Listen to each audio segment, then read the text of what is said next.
पाकिस्तान जनूबी एशिया का वाहिद मुल्क है जिसने किसी खातून को मुल्क की सुप्रीम कोर्ट का जज मुकर्रर नहीं किया, जबकि उसकी आला अदालतों में 10 से भी कम ख़वातीन जज हैं। ये भी नोट किया गया है कि पाकिस्तान की सुप्रीम कोर्ट में कलीदी ओहदों को पूर्ण करने के अहल होने के बावजूद ख़वातीन की बेंच में नाकिस नुमाइंदगी है। एक्सप्रेस ट्रिब्यून ने रिपोर्ट किया, human rights commission of Pakistan HRCP की एक रिपोर्ट में इस बात का तस्करा किया गया है कि मुल्क की आला अदालतों के जजों में से महज 5.3% ख़वातीन हैं, जो जनूबी एशिया के खित्ते में सबसे कम हैं। एक्सप्रेस ट्रिब्यून ने इतला दी है कि पार्लियामेंट्री कमेटी बराए जजेस तकर्री ने आला अदलिया में सनफ़ी अदम तवाज़ुन का नोटिस लिया है और judicial commission of Pakistan JCP से कहा है कि वो आला अदलिया में जजों की तकर्री के लिए ख़वातीन को नामज़द करके सूरत हाल को बेहतर बनाने में मदद करें।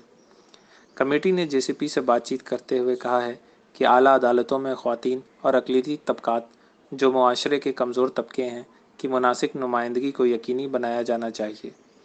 इस तरह के सनफ़ी तफ़ावत का एक अहम आलमी ख़वातीन की कारोबारी सूरत हाल और मुल्क में मसावी मौक़े की कमी है।